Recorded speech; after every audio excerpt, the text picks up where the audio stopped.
Assalamualaikum warahmatullahi wabarakatuh. Salam sejahtera untuk kita semua. Tema kita pada kesempatan kali ini adalah tentang servo mekanisme, ya, menginstal citra diri kesuksesan dalam pikiran bawah sadar.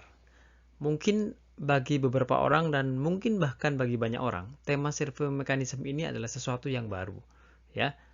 Tapi servo mekanisme ini itu memiliki peran yang sangat penting bagi kehidupan kita karena servo mekanisme inilah sebenarnya yang mengendalikan kehidupan kita, yang mengendalikan pikiran kita, mengendalikan sikap kita, tindakan kita dan bahkan bisa menentukan nasib kita.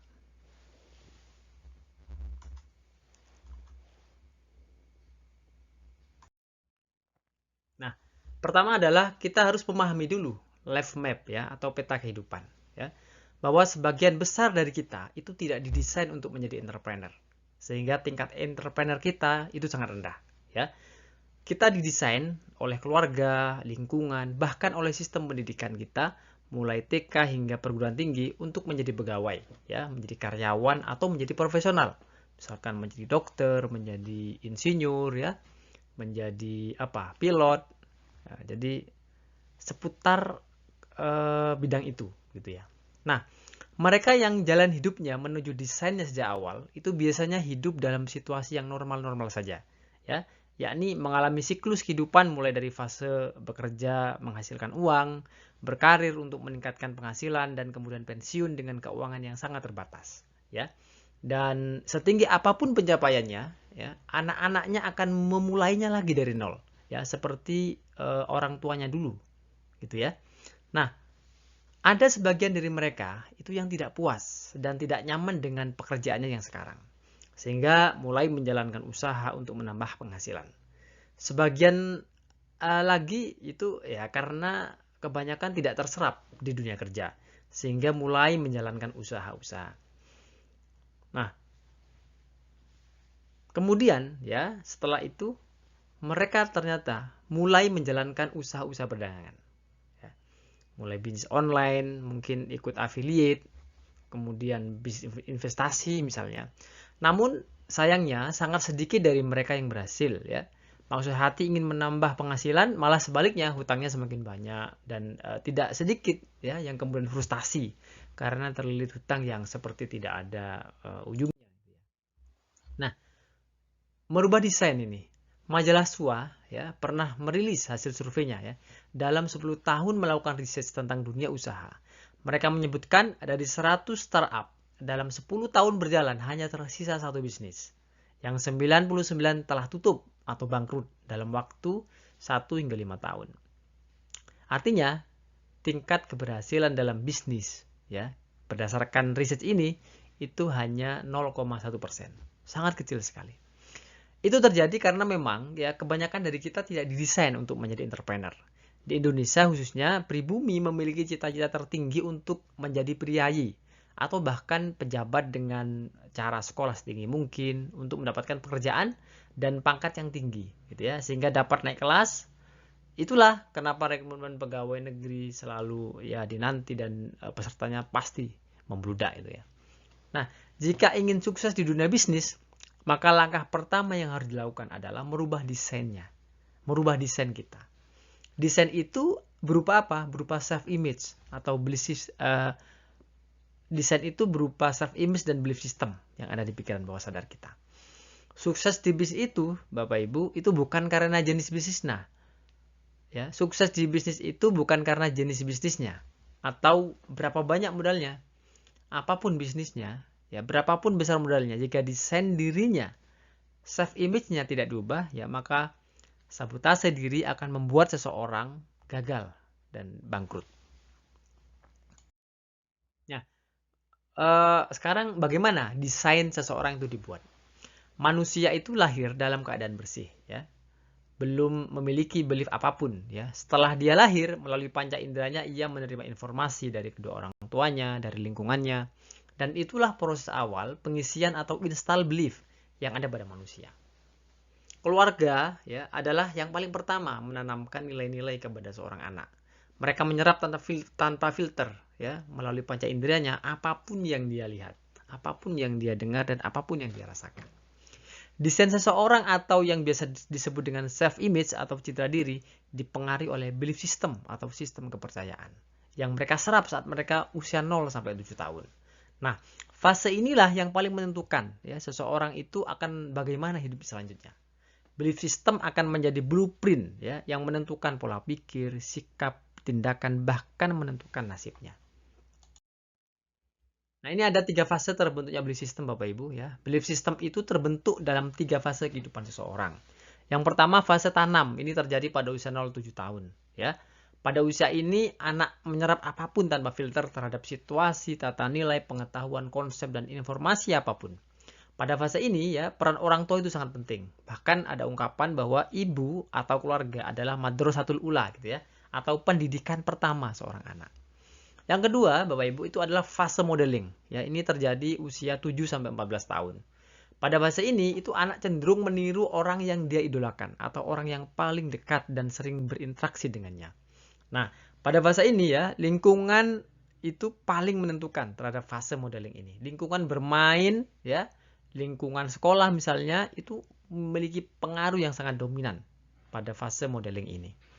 Yang ketiga adalah fase adaptasi, Bapak Ibu. Ini terjadi pada usia 14 sampai 21 tahun ya. Fase ini adalah fase adaptasi ya.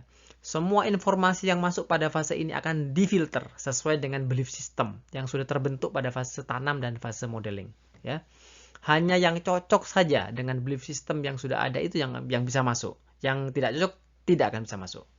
Kehidupan mereka selanjutnya dikendalikan oleh belief system ini.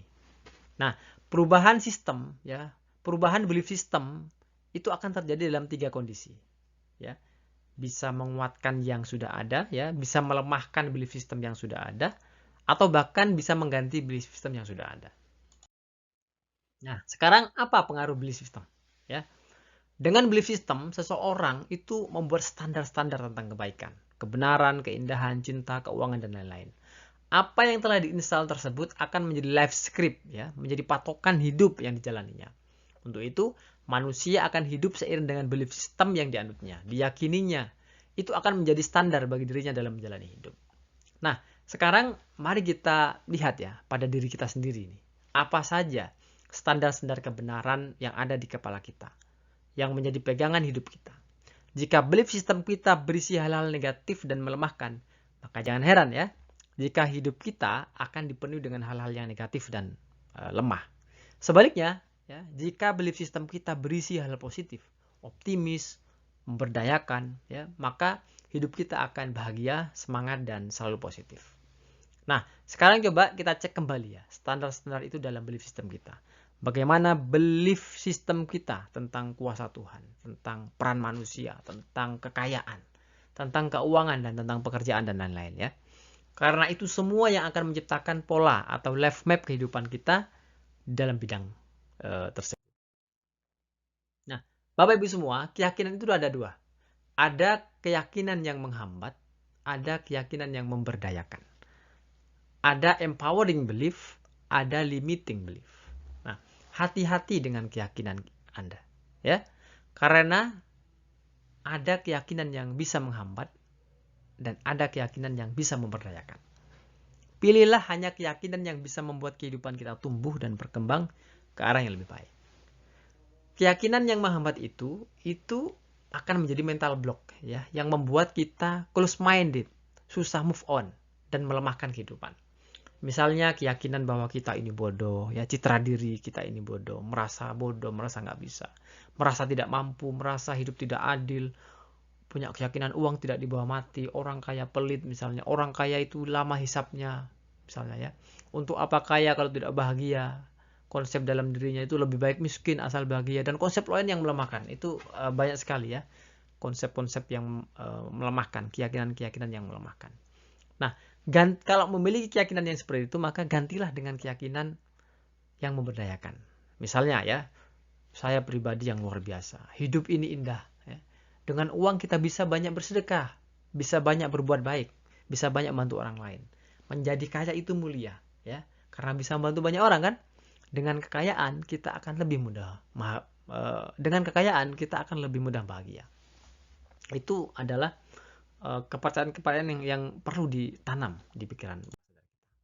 Nah, Bapak Ibu, belief system itu membentuk self image. Gitu ya. Self image itu adalah anggapan atau keyakinan tentang gambaran diri kita sendiri seperti apa, ya. Self image itu adalah citra diri, melihat dan menilai diri kita sendiri, ya. Self image itu terbentuk dari kumpulan keyakinan tentang diri kita, orang lain, dan cara dunia bekerja. Self image ini akan mengendalikan sikap, mengendalikan pemikiran, mengendalikan perasaan dan perilaku kita. Self image seseorang itu dipengaruhi oleh sistem kepercayaan atau belief system yang ditanam oleh orang tua dan lingkungan, ya, berupa pengetahuan, konsep, ide, gagasan, doktrin, dan kepercayaan. Nah, jadi Bapak Ibu, seperti ini ilustrasinya. Jika kita memiliki self image misalnya, saya orang yang tidak menarik. Ini contoh saja ya. Lalu kita hadir di sebuah pesta dan berniat untuk berkenalan dengan orang baru. Maka self image kita itu akan menghapus niat kita untuk memunculkan self talk, ya. Akan muncul sebuah bisikan-bisikan. Orang-orang hanya akan mau berkenalan dengan orang yang menarik. Kamu itu nggak menarik, gitu kan? Nggak akan ada orang yang mau berkenalan dengan kamu. Maka kita pun cenderung menyendiri, gitu kan, dan gagal berkenalan dengan orang lain. Itu ketika kita punya self image atau citra diri kita orang yang tidak menarik. Ini contoh ya, Bapak Ibu ya. Nah, demikian pula sebaliknya, ya. Bila kita berpikir misalkan, paling nanti juga nggak ada yang memperhatikan saya, gitu kan? Maka self image kita, ya, citra diri kita itu akan menguatkan dengan memunculkan bisikan-bisikan atau yang disebut dengan self talk. Betul. Untuk orang yang tidak menarik seperti kamu, lebih baik kamu menyendiri saja, ya. Masih banyak hal yang lebih menarik dibandingkan dengan berkenalan dengan orang baru.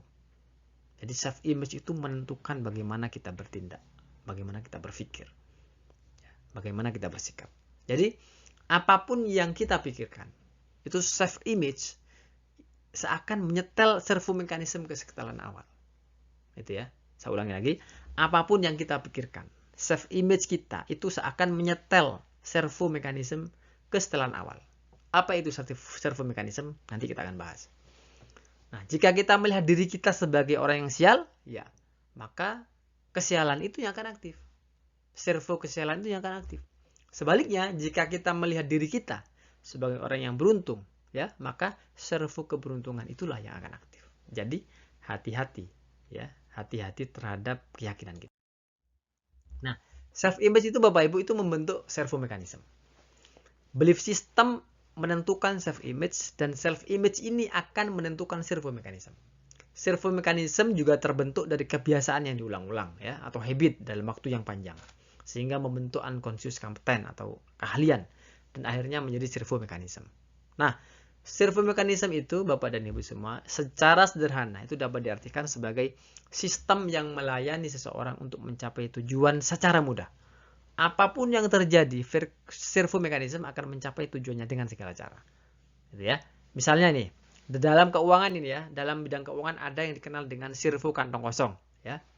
Servo kantong kosong itu bekerja dengan membuat seseorang tidak pernah punya uang.